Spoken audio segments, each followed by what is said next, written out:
The morning of June 7, 1944, Normandy coast. Obergefreiter Klaus Richter pressed himself into the hedgerow mud as American rifle fire cracked overhead with a rhythm he'd never heard before.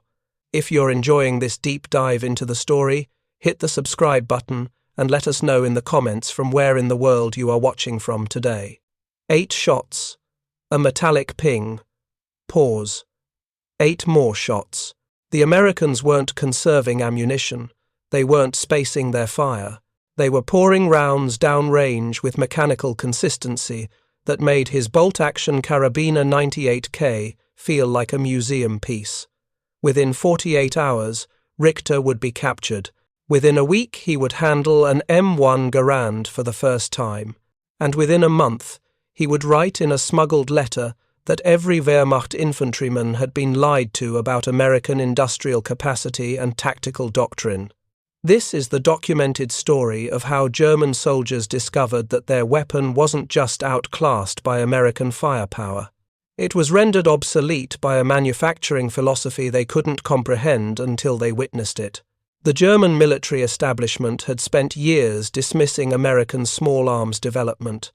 Their assessment rested on what they considered fundamental truths about infantry combat. Aimed fire required time. Trained marksmen needed bolt-action precision. Automatic weapons wasted ammunition and destroyed barrel life. These weren't propaganda talking points. They were embedded in German military doctrine, reinforced by decades of Prussian military tradition that valued the individual marksman over volume of fire. The Karabiner 98k represented this philosophy perfected. Descended from the 1898 Mauser action, it fired the 7.92 by 57 mm cartridge, with exceptional accuracy at ranges exceeding 800 meters. German infantrymen trained extensively with this weapon, learning to work the bolt rapidly, to estimate range precisely, to make every shot count. Wehrmacht training emphasized that the rifle was a precision instrument, not a club for beating the enemy with lead. When intelligence reports about the M1 Garand reached German military analysts in the late 1930s, their response was documented in Wehrmacht technical bulletins. The weapon was characterized as typical American excess. It was semi-automatic, meaning it fired as fast as the trigger could be pulled without manual bolt operation. It fed from an 8-round N-block clip that ejected automatically when empty, producing the distinctive ping that became legendary. German analysts identified what they considered fatal flaws. The weapon was heavy at 9.5 pounds compared to the Kar98k's 8.8 pounds. It was complex, with significantly more parts than a bolt-action rifle. It consumed ammunition at rates that German logistics couldn't sustain. Most critically, they argued, it sacrificed accuracy for speed of fire, a trade-off that violated fundamental principles of marksmanship. This assessment wasn't merely German bias. The United States Marine Corps initially resisted the M1 Garand, preferring the bolt-action Springfield 1903. Marine Corps marksmanship culture, similar to German military tradition, valued precision over rate of fire. The Marines didn't fully transition to the Garand until 1942, and some units retained Springfields for designated marksmen throughout the war. If American forces debated the weapon's merit, German dismissal seemed reasonable. What German analysts failed to grasp wasn't the weapon itself, but the industrial and tactical system it represented. The M1 Garand wasn't designed for individual marksmanship duels. It was designed for sustained fire superiority in combined arms operations, where infantry needed to suppress enemy positions while maneuvering. The weapon assumed ammunition abundance, a concept foreign to German logistics. It assumed mechanical reliability under conditions where field maintenance would be minimal. Most significantly, it assumed that American industry could manufacture precision semi-automatic rifles at scales that would have been impossible for German production facilities. General George S. Patton called the M1 Garand the greatest battle implement ever devised. This wasn't hyperbole from an equipment enthusiast. Patton understood that the weapon changed tactical calculations at the squad level. A German infantry squad built around the MG-42 machine gun had 1 automatic weapon and 9 riflemen with bolt actions. An American infantry squad had 1 Browning automatic rifle and 11 men with semi-automatic Garands. The German squad concentrated firepower in one position. The American squad distributed firepower across the entire unit. In a firefight, this meant every American soldier could maintain sustained fire, while German riflemen worked bolts between shots. The ammunition consumption figures alarmed German planners. A German infantry division was allocated approximately 1 million rounds of rifle ammunition for operations. American infantry divisions routinely expended 3 to 5 million rounds. To German logistics officers, this seemed wasteful, unsustainable, evidence of American tactical incompetence. They calculated that German soldiers, trained in fire discipline, achieved more hits per round expended. What they failed to calculate was the cumulative effect of suppressive fire. German soldiers under sustained Garand fire couldn't expose themselves to return aimed shots. The volume of American fire pinned German infantry while other elements maneuvered. The tactical equation wasn't about accuracy per round. It was about controlling the tempo of combat. German military publications from 1940 through 1943 reveal consistent themes in their assessment of American infantry weapons. Articles in Wehrmacht training journals emphasized that American soldiers were poorly trained, that they wasted ammunition, that their reliance on firepower demonstrated lack of tactical sophistication. These assessments had some factual basis. American infantry training in 1941 and 1942 was compressed and often inadequate. American units did consume ammunition at rates that shocked European observers, but German analysis missed the strategic significance. American industry could produce ammunition faster than American infantry could fire it. This abundance changed combat dynamics in ways German doctrine couldn't accommodate. The manufacturing reality behind the M1 Garand revealed American industrial capacity that German intelligence consistently underestimated. Springfield Armory and Winchester produced over 4 million M1 Garands during the war. The weapon required precision machining for 69 individual parts, with tolerances measured in thousandths of an inch. German analysts assumed that such precision manufacturing couldn't be maintained at high production rates. They were correct about their own industrial capacity. German attempts to develop semi-automatic rifles, the Gewehr 41 and later the Gewehr 43, encountered production problems that limited output to fewer than 500,000 total units. The Gewehr 43 was issued primarily to designated marksmen, not general infantry. German industry couldn't manufacture semi-automatic rifles at scales sufficient to re-equip standard infantry.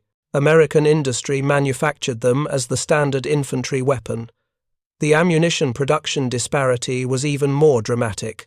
American factories produced over 41 billion rounds of small arms ammunition during the war. German production totaled approximately 15 billion rounds. American soldiers in Europe received regular ammunition resupply that kept basic loads full. German soldiers by 1944 faced chronic ammunition shortages that affected tactical decisions at every level. A German squad leader had to consider ammunition conservation when planning defensive fire. An American squad leader assumed ammunition availability and planned fire accordingly. German soldiers first encountered the M1 Garand in large numbers during the North African campaign.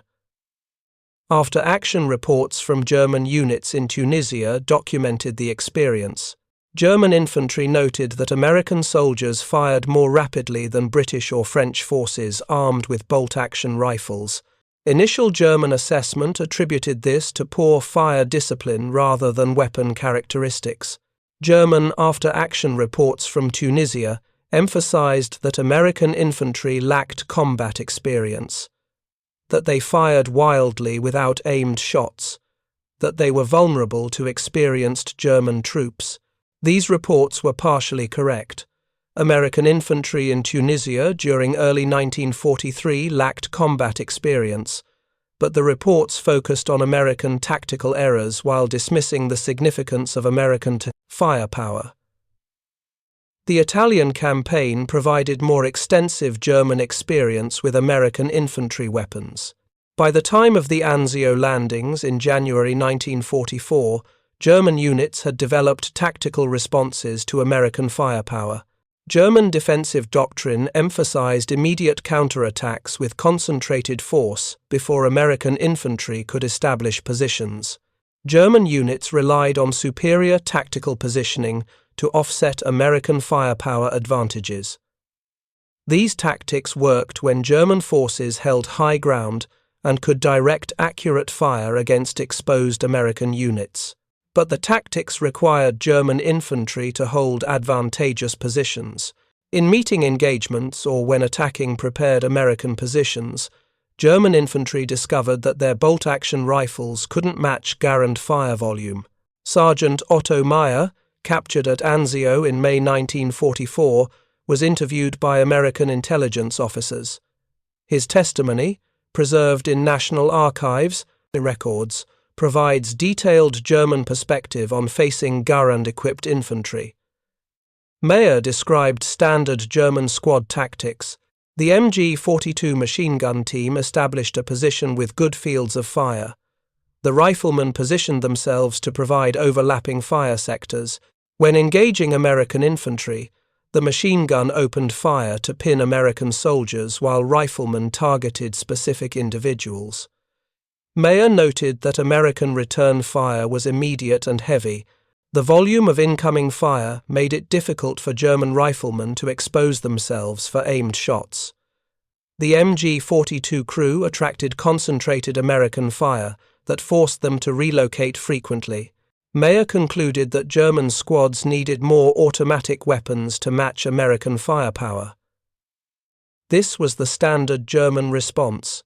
They attributed American firepower advantage to the Browning automatic rifle, not recognizing that every American rifleman had semi-automatic capability. The Normandy invasion confronted German forces with American firepower at unprecedented scale. The 101st and 82nd Airborne Divisions that dropped behind German lines on June 6, 1944, were equipped entirely with M1 Garands except for designated weapons crews. German infantry counterattacking scattered American paratroopers discovered that even isolated American soldiers could maintain sustained fire that disrupted German assault tactics. German after-action reports from Normandy units revealed changing assessments. Reports from June 1944 begin noting that American infantry weapons allow high rates of fire. By July, reports specifically mention that American rifles are semi-automatic and that this provides significant tactical advantage. By August, reports request better weapons to counter American firepower superiority. The hedgerow fighting in Normandy created conditions where the Garand's advantages became undeniable. The bocage terrain of small fields, surrounded by thick hedgerows, channeled movement and created short-range engagements where rapid fire mattered more than long-range accuracy. German defenders typically positioned themselves in hedgerows overlooking open fields, waiting for American infantry to advance across exposed ground. Standard German tactics called for holding fire until American infantry reached close range, then destroying the attack with concentrated fire. These tactics assumed German riflemen could work their bolts fast enough to maintain fire superiority during the critical seconds when American infantry crossed open ground. The Garand changed this calculation. American infantry advancing across open fields toward German positions maintained continuous fire even while moving. The volume of fire forced German soldiers to keep heads down, disrupting aimed fire. When American infantry reached the hedgerow, the close-range firefight favored the weapon that could fire fastest. German soldiers working bolts couldn't match Americans pulling triggers. Obergefreiter Klaus Richter, mentioned in the opening, was captured near St. Lo on June 15, 1944. His interrogation report, declassified in 1998, provides specific details about German infantry experience with American firepower. Richter's squad had defended a hedgerow position for 3 days, repelling several American probes. On June 15th, an American infantry platoon attacked Richter's position with different tactics. Instead of advancing across the field, American soldiers established positions in the opposite hedgerow and poured fire into the German position. Richter described the volume of fire as constant, with no gaps where German soldiers could return effective fire. The American platoon fired continuously for approximately 10 minutes, expending what Richter estimated as several thousand rounds. German casualties from this fire were minimal, but the suppression was total. When the firing stopped, American infantry had flanked the position and captured Richter's squad from the rear. Richter noted in his interrogation that German doctrine had no response to this tactic because German units couldn't sustain that volume of fire with bolt-action rifles. After capture, Richter was processed through a temporary POW cage where he saw captured American equipment.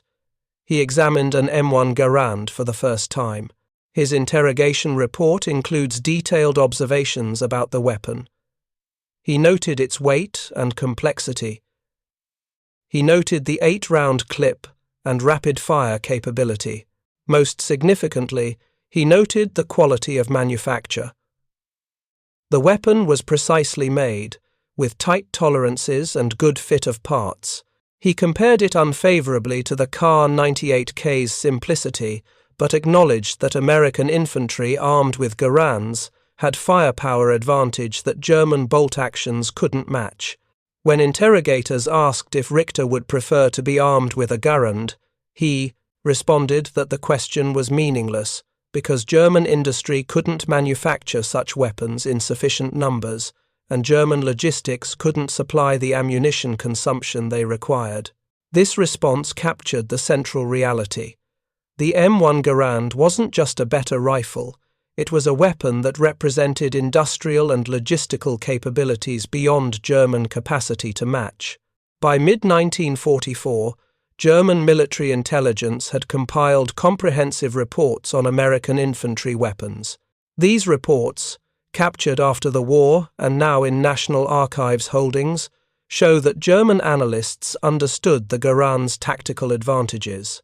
But the reports concluded that Germany couldn't develop equivalent weapons or sustain equivalent ammunition expenditure. The assessments recommended tactical adaptations, better use of machine guns, emphasis on defensive positions that negated American firepower advantages, night attacks to reduce effectiveness of American fire, volume. These recommendations acknowledged German inferiority in infantry small arms, but offered no solution to the fundamental problem. German attempts to develop semi-automatic infantry rifles revealed industrial limitations. The Gewehr 41, introduced in 1941, was too complex and unreliable for general issue. The Gewehr 43, introduced in 1943, was more reliable but still too expensive to mass produce. Total production of both models combined didn't exceed 600,000 weapons compared to over 4 million M1 Garands. The St. T-44 assault rifle, firing an intermediate cartridge, showed German innovation in infantry weapons, but production didn't begin until late 1944, and total output reached only approximately 450,000 weapons. These weapons went to Eastern Front units and Western Front elite formations. Standard German infantry retained Kar98k bolt actions throughout war. If you find this story engaging, please take a moment to subscribe and enable notifications. It helps us continue producing in-depth content like this. The ammunition situation deteriorated progressively. German ammunition production in 1944 was approximately 40% of production in 1943 due to Allied bombing of factories and raw material shortages. By late 1944, German infantry units received ammunition allocations that required strict fire discipline. Squad leaders instructed riflemen to fire only at clearly identified targets at ranges where hits were probable. This conservation necessity was presented as superior marksmanship discipline, but it reflected material shortage rather than tactical choice. American infantry, by contrast, received instructions to maintain high rates of fire to suppress enemy positions. American squad leaders didn't count rounds. They assumed resupply would maintain ammunition availability. If you find this story engaging, please take a moment to subscribe and enable notifications. It helps us continue producing in-depth content like this. The Battle of the Bulge in December 1944 provided the largest-scale test of German and American infantry weapons in direct combat. German forces attacking through the Ardennes initially achieved surprise and gained significant ground. German infantry advancing against American positions discovered that even hastily established American defensive positions generated firepower that disrupted German assault tactics.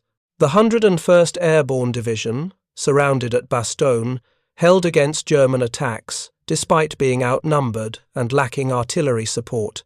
The firepower of Garand-equipped infantry proved critical in repelling German assaults. German after-action reports from Ardennes units noted that American defensive fire was heavier than expected, that casualties were higher than planned, that assaults required more troops than doctrine specified. Lieutenant Friedrich Weber, who commanded an infantry platoon in the Ardennes offensive, was captured on January 3, 1945. His interrogation, conducted at Shaef headquarters, included detailed discussion of German infantry tactics against American positions. Weber described a December 23 attack against an American position north of Bastogne. His platoon, approximately 40 men, attacked across 600 meters of open ground against an American platoon of approximately 30 men in prepared positions. German doctrine called for the attack to succeed through superior numbers, tactical coordination, and individual soldier initiative. Weber's platoon advanced in short rushes, using terrain for cover, maintaining fire discipline to conserve ammunition. American defensive fire was continuous and heavy. Weber estimated American soldiers fired 10 to 15 times as many rounds as German attackers. The volume of fire forced German soldiers to remain in cover longer between rushes, slowing the advance and exposing them to American artillery that arrived within minutes. The attack failed with 50% casualties. Weber's assessment was that American firepower, both small arms and artillery, prevented German infantry from closing with American positions. When interrogators showed Weber an M1 Garand and asked for his assessment, his response was documented verbatim. He stated that the weapon gave American infantry firepower that German infantry couldn't match with bolt-action rifles. He noted that German soldiers captured American weapons whenever possible and preferred them to German rifles. He stated that if German infantry had been equipped with similar weapons and adequate ammunition, German tactics would have been more successful. When asked why German industry didn't produce similar weapons, Weber responded that he was an infantry officer, not an industrial planner, but that he assumed German industry couldn't manufacture such weapons in sufficient numbers. This assumption was correct. By January 1945, German industrial production was collapsing under Allied bombing and raw material shortages. Small arms production decreased dramatically. Ammunition production fell to levels insufficient for sustained operations. German infantry units in the West faced American forces with ammunition allocations that sometimes fell below 100 rounds per rifleman. American infantry maintained basic loads of 80 rounds per rifleman, with ready resupply maintaining availability. The disparity in ammunition availability alone ensured American firepower superiority, regardless of weapon characteristics. German prisoners of war, held in American camps, had extensive exposure to American weapons and equipment. Camp guards carried M1 Garands. Prisoners working on agricultural details sometimes worked alongside American soldiers who brought weapons for security. Prisoners with military backgrounds examined these weapons with professional interest. Interviews with former German POWs, conducted by historians in the 1980s and 90s, reveal consistent themes. German soldiers acknowledged American weapons' superiority. They attributed this superiority primarily to industrial capacity rather than superior design. They noted that American equipment was manufactured in quantities that seemed impossible to German soldiers familiar with German production limitations. Unteroffizier Hans Schmidt, captured in France in August 1944, worked on a Nebraska farm from October 1944 through May 1946. In a 1992 interview, he recalled conversations with his American guard, a farmer's son who had trained with the Nebraska National Guard before being assigned to guard duty. The guard allowed Schmidt to examine his M1 Garand, explaining its operation and characteristics. Schmidt noted the weapon's quality of manufacture and asked how much such a weapon cost. The guard didn't know but stated that every American infantryman had one. Schmidt calculated that American industry had manufactured millions of these complex weapons, something German industry couldn't accomplish. He stated that this single fact, the scale of American weapons production, demonstrated why Germany lost the war. The tactical impact of the M1 Garand extended beyond direct firefights. The weapon influenced American infantry doctrine in ways that German forces struggled to counter.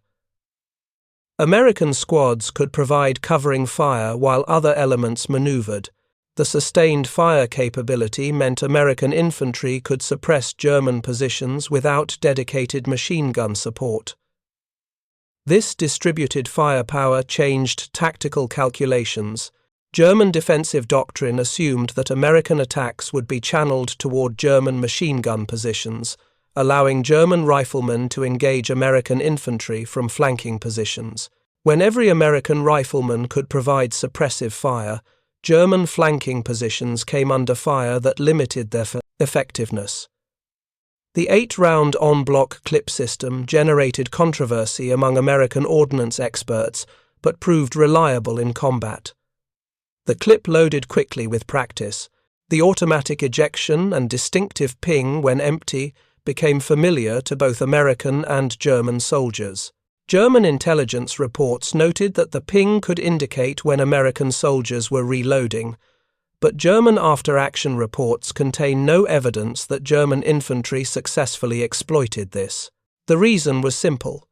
In a firefight involving multiple American soldiers, individual reloading moments were irrelevant when other Americans maintained continuous fire. German attempts to capture and use American weapons faced practical difficulties. M1 Garands captured from American casualties or surrendered positions were sometimes used by German soldiers, but ammunition supply was problematic. American .30-06 ammunition wasn't interchangeable with German 7.92mm. German forces using captured American weapons needed to maintain separate ammunition supplies, complicating logistics. Some German units, particularly those facing chronic equipment shortages, used captured American weapons when ammunition was available. But systematic use of captured weapons wasn't feasible for German forces by 1944 and 1945, when German logistics struggled to supply standard weapons. The German Saint-Guy 44 assault rifle represented German recognition that infantry needed more firepower. But the weapon's intermediate cartridge, reduced range compared to full-power rifle rounds, and limited production meant it couldn't offset American firepower advantages. German infantry doctrine in 1945 increasingly emphasized defensive positions, where German forces could use terrain and prepared positions to offset American advantages. But defensive doctrine acknowledged German inability to match American infantry in maneuver warfare, where sustained fire superiority determined tactical outcomes. By early 1945, German military publications no longer dismissed American infantry weapons as wasteful. Articles in Wehrmacht training journals acknowledged American firepower superiority and recommended tactical adaptations. These adaptations focused on methods to avoid direct firefights with American infantry, emphasizing night operations, ambush tactics, and defensive positions that channeled American attacks into killing zones. The recommended tactics acknowledged that German infantry with bolt-action rifles couldn't defeat Garand-equipped American infantry in straightforward firefights. The end of the war in May 1945 left millions of German soldiers in Allied custody. Many had extensive combat experience against American forces. Their collective experience provided comprehensive assessment of American infantry weapons' effectiveness. Interviews conducted by American military intelligence in summer 1945 compiled German perspectives on various aspects of combat. The reports on American infantry weapons were overwhelmingly consistent. German soldiers acknowledged that M1 Garand gave American infantry significant firepower advantage. They attributed American tactical success partially to this weapon's superiority. They noted that their own bolt-action rifles were inadequate for modern infantry combat against well-equipped opponents. The industrial disparity became undeniable through captured German documents analyzed after the war. German Ordnance Office reports from 1944 acknowledged that American small arms production exceeded German capacity by factors of 3 to 1 or greater. These reports, classified during the war to prevent undermining morale, calculated that American factories produced M1 Garands at rates German industry couldn't match, even if German production focused exclusively on semi-automatic rifles. The reports concluded that American industrial superiority in small arms reflected broader manufacturing advantages that extended across all military equipment categories. German planners understood by 1944 that they couldn't compete with American production. The question wasn't whether to match American output, but how to maximize effectiveness of limited German production. The ammunition consumption gap widened as the war progressed. American ammunition factories operated at full capacity throughout 1944 and 1945, producing billions of rounds that flowed to forward units through efficient logistics networks. German ammunition production declined steadily from mid-1944 onward as Allied bombing destroyed factories and transportation networks. By January 1945, some German units in the West reported ammunition shortages that limited combat effectiveness. Infantry companies that should have maintained thousands of rounds in basic load sometimes operated with hundreds. Squad leaders made tactical decisions based on ammunition availability rather than tactical opportunity. The constraint affected everything from defensive planning to patrol operations. German soldiers who survived the war and later wrote memoirs consistently addressed the weapons disparity. These accounts, published primarily in the 1950s through 1980s, provide personal perspectives on facing American firepower. Heinz Guderian, not the famous general but a common Wehrmacht infantryman, published his memoir in 1978. He described a firefight near Aachen in October 1944, where his squad defended a roadblock against an American infantry platoon. The German squad had 1 MG-42 and 8 riflemen with Kar98k rifles. The American platoon had approximately 30 men with Garands and 2 Browning automatic rifles. Guderian's squad opened fire at 200 meters, achieving several hits with the machine gun and accurate rifle fire. Guderian described being unable to expose himself to work his rifle bolt without drawing multiple shots. The machine gun crew relocated 3 times in 5 minutes as American fire concentrated on their position. The firefight lasted approximately 15 minutes before German ammunition ran low and the squad withdrew. Guderian estimated his squad fired fewer than 300 rounds total, while Americans fired several thousand. He concluded that German infantry doctrine, developed for different technological conditions, couldn't function against opponents with overwhelming firepower advantages. The psychological impact of facing superior firepower affected German infantry morale. After action reports from German units in late 1944 and early 1945 document declining combat effectiveness, partially attributed to soldiers' awareness of material inferiority. German infantry knew they were outgunned. This knowledge affected willingness to engage American forces in situations where German soldiers would be exposed to American fire. German defensive tactics increasingly emphasized avoiding direct firefights, using prepared positions and obstacles to channel American attacks, withdrawing before becoming decisively engaged. These tactics reflected realistic assessment of German infantry limitations against better-equipped opponents. The American military conducted extensive analysis of German weapons and tactics during and after the war. Reports prepared by Army Ground Forces in 1945 compared German and American infantry weapons systematically. The reports acknowledged that the Kar98k was accurate, reliable, and simple to maintain, but the reports concluded that bolt-action rifles were obsolete for modern infantry combat. The analysis noted that German infantry, equipped with bolt actions, couldn't generate sustained fire necessary for modern combined arms tactics.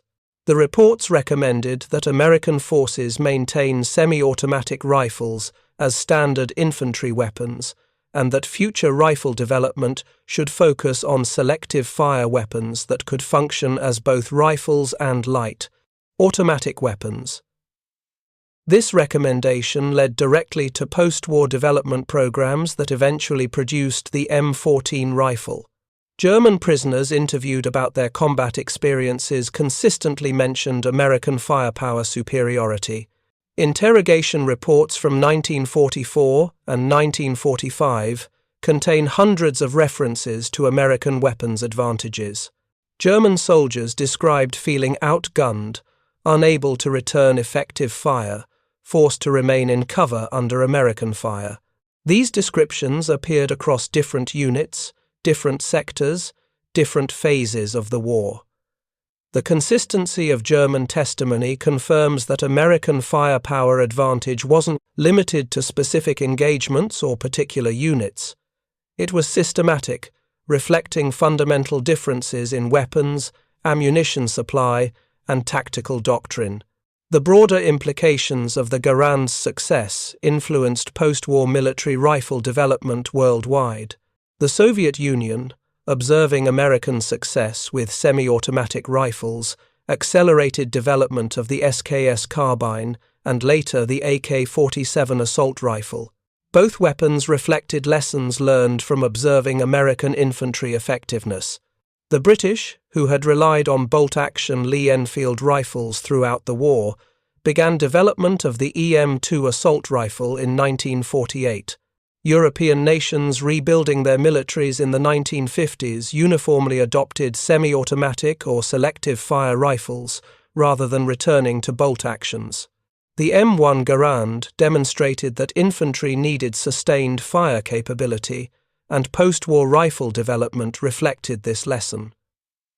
The German experience facing Garand-equipped American infantry revealed that superior individual marksmanship couldn't compensate for firepower disadvantage. German infantry training emphasized skilled rifle shooting with bolt actions. German soldiers were generally good shots, capable of accurate fire at extended ranges. But in combat, the ability to fire rapidly mattered more than the ability to hit targets at 800 meters. Most infantry combat occurred at ranges under 300 meters, where the Garand's semi-automatic capability provided decisive advantage.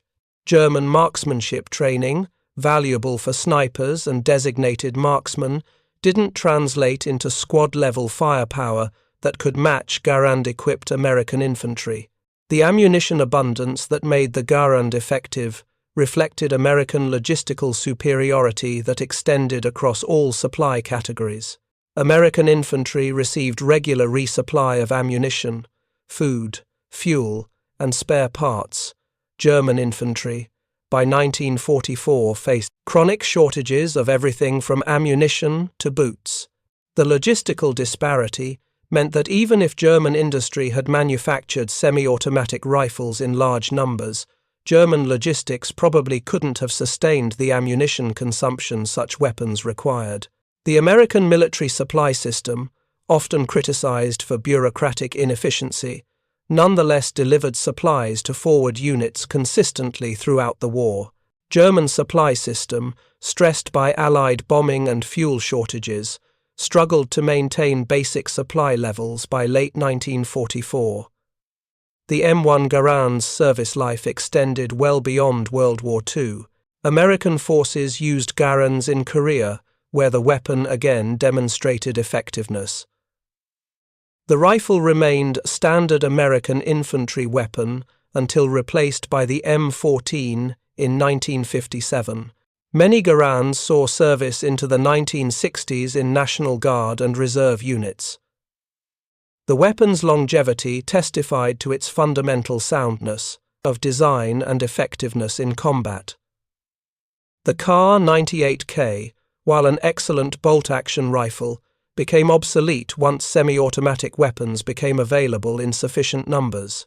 The contrast between the weapons' post-war careers reflected their different positions in military rifle evolution. The Garand pointed toward the future of infantry small arms, while the Kar98k represented the culmination of 19th-century rifle development. The transformation in German military thinking about American infantry weapons occurred gradually through 1944 and into 1945. Early dismissals of the Garand as wasteful gave way to grudging respect, then to frank acknowledgement of American superiority. This evolution appeared in captured German documents that tracked changing assessments over time. Intelligence reports from early 1944 described American infantry as lavishly equipped but tactically unsophisticated. Reports from mid-1944 noted American firepower advantages while maintaining that German tactical skill could compensate. Reports from late 1944 and early 1945 acknowledged that American weapons superiority contributed significantly to American tactical success, and that German forces lacked effective countermeasures. The personal testimonies of German soldiers provide the most compelling evidence of this transformation. Werner Kleemann, who served as an infantry squad leader in Normandy and the Ardennes, was interviewed extensively in 1996 for an oral history project at the U.S. Army Military History Institute. Kleemann described his progression from confidence in German weapons and training to recognition that German infantry was systematically outmatched. In June 1944, Kleemann believed his squad could defeat American units through superior tactics and marksmanship. By December 1944, after months of combat against American squadron forces, Kleemann understood that his bolt-action equipped squad couldn't generate firepower necessary to succeed against Garand-equipped American infantry. He stated that the realization was demoralizing because it meant German infantry fought at inherent disadvantage in every engagement. Kleemann's experience wasn't unique. Thousands of German infantrymen reached similar conclusions through direct combat experience. The statistical evidence supports German soldiers' subjective assessments.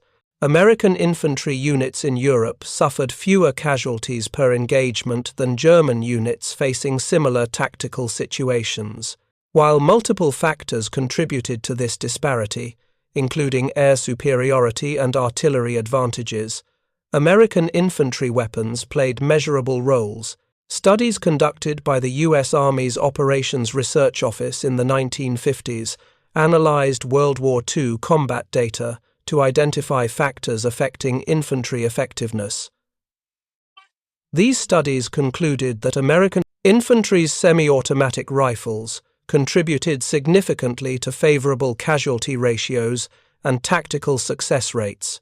The studies estimated that Garand-equipped infantry could deliver approximately 3 times the effective fire volume of bolt-action-equipped infantry under typical combat conditions.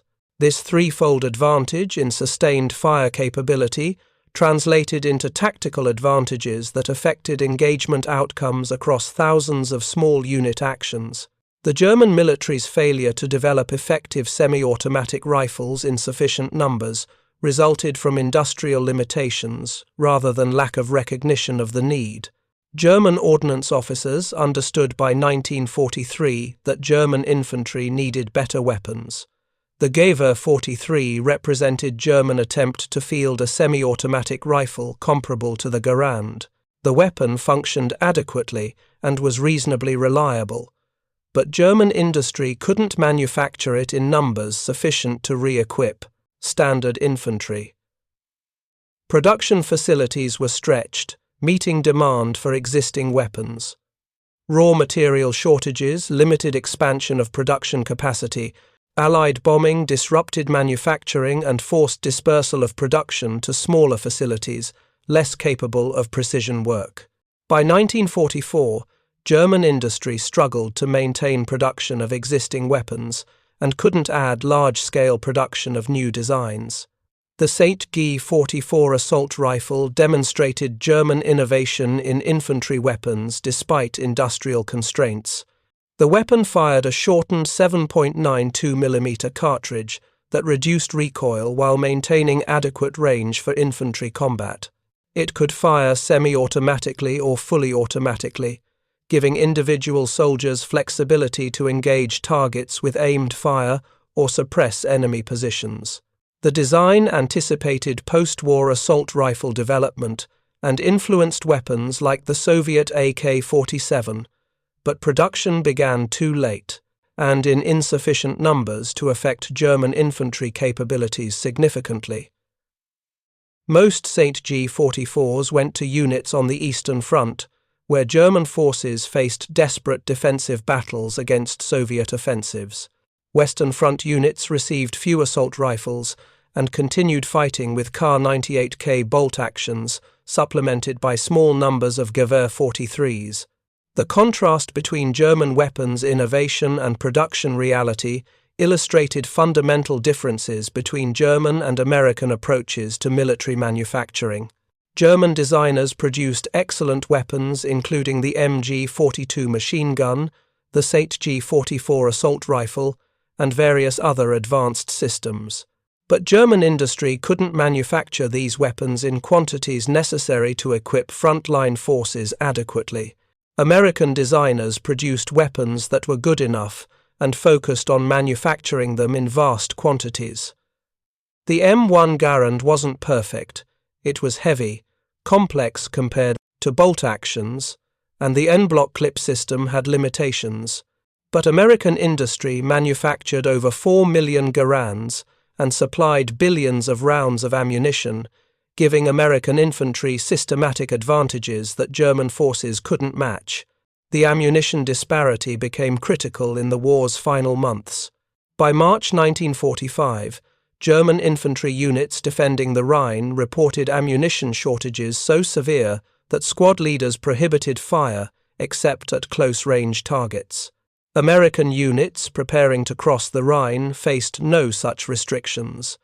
American infantry could expend ammunition freely, knowing resupply would maintain adequate levels. This disparity affected tactical planning fundamentally. German commanders had to consider ammunition availability when planning defensive operations, positioning forces to maximize effectiveness of limited ammunition. American commanders assumed ammunition availability and planned operations accordingly. German prisoners, captured in the final months of the war, provided perspectives shaped by cumulative combat experience.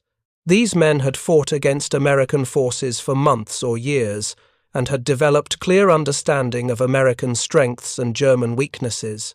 Interrogation reports from March, April, and May 1945 show German soldiers expressing admiration for American equipment while acknowledging German inferiority.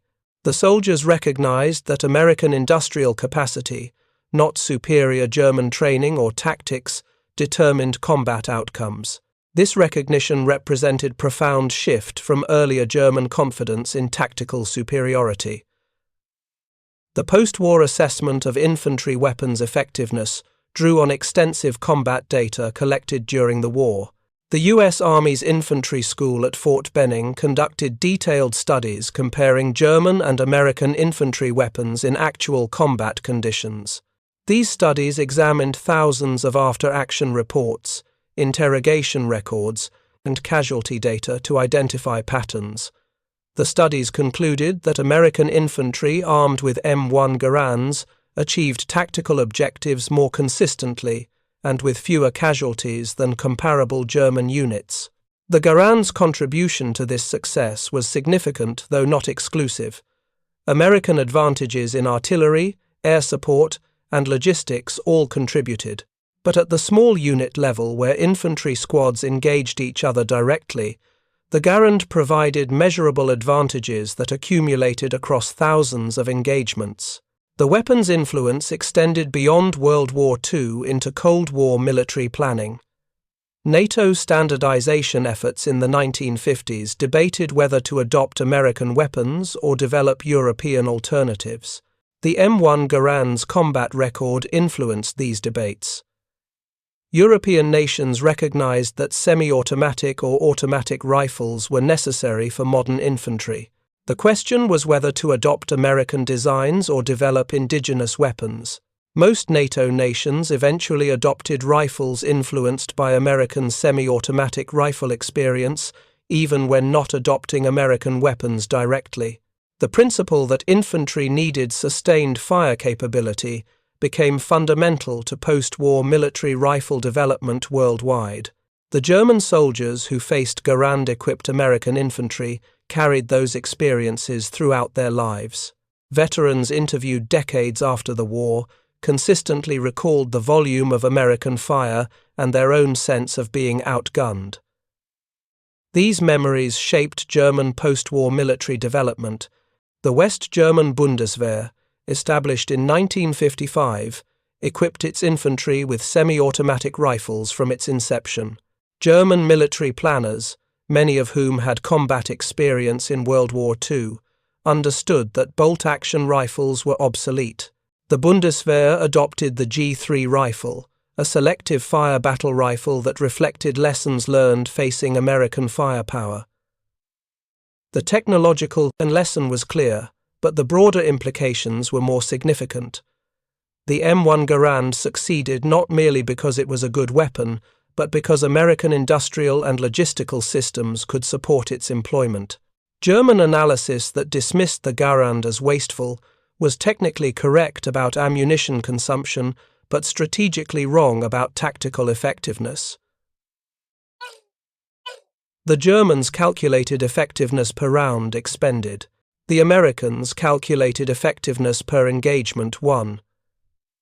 These different metrics reflected different industrial capacities and different approaches to warfare.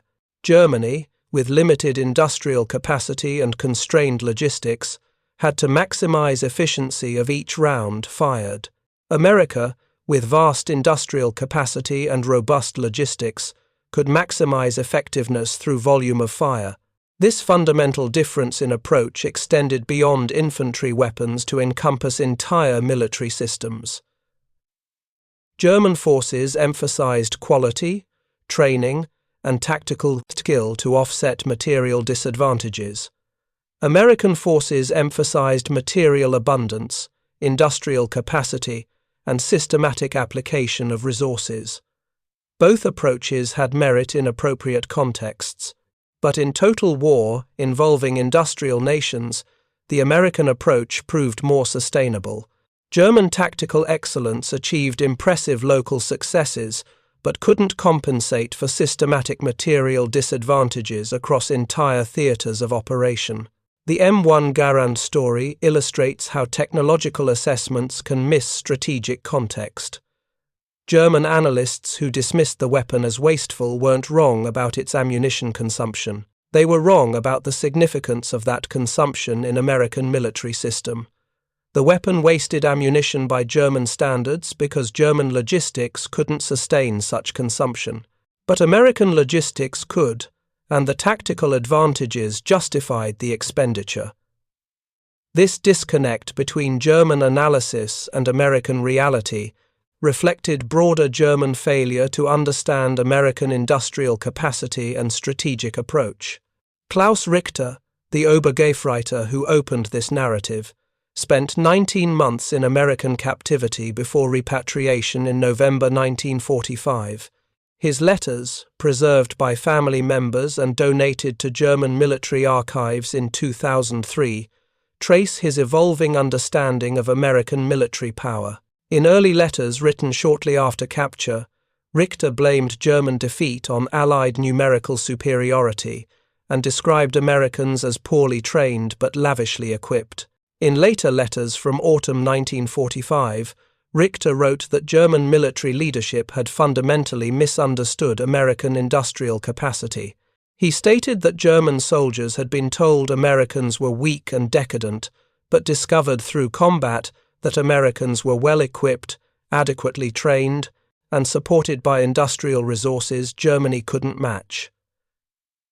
Richter's transformation from confident Wehrmacht soldier to prisoner recognizing German defeat reflected broader German military experience. The enduring legacy of the M1 Garand lies not just in its combat effectiveness, but in what it represented about American approach to military problems. The weapon embodied American confidence in industrial solutions, willingness to accept complexity in exchange for effectiveness, and commitment to providing superior equipment to ordinary soldiers. These characteristics distinguished American military development throughout the 20th century. The Germans called the M1 Garand wasteful because they measured different things. They measured rounds per target hit. Americans measured enemies suppressed, positions captured, battles won. By American metrics, the Garand wasn't wasteful. It was efficient, delivering tactical results that justified ammunition expenditure. The 8 rounds per clip that German soldiers heard in Normandy hedgerows weren't waste. They were the sound of American industrial power applied to infantry combat, transforming tactical calculations and proving that sometimes more really is better. The German dismissal of American wastefulness lasted until German soldiers experienced what that apparent waste actually accomplished. Superior firepower, tactical flexibility, and consistent victory in infantry engagements across 3 years of combat in 2 theaters. That transformation in German understanding, from dismissal to respect to acknowledgement of inferiority, tells the real story of how the M1 Garand changed infantry warfare and why the Germans who called it wasteful eventually learned that they had been measuring the wrong things. Thank you for watching. For more detailed historical breakdowns, check out the other videos on your screen now and don't forget to subscribe.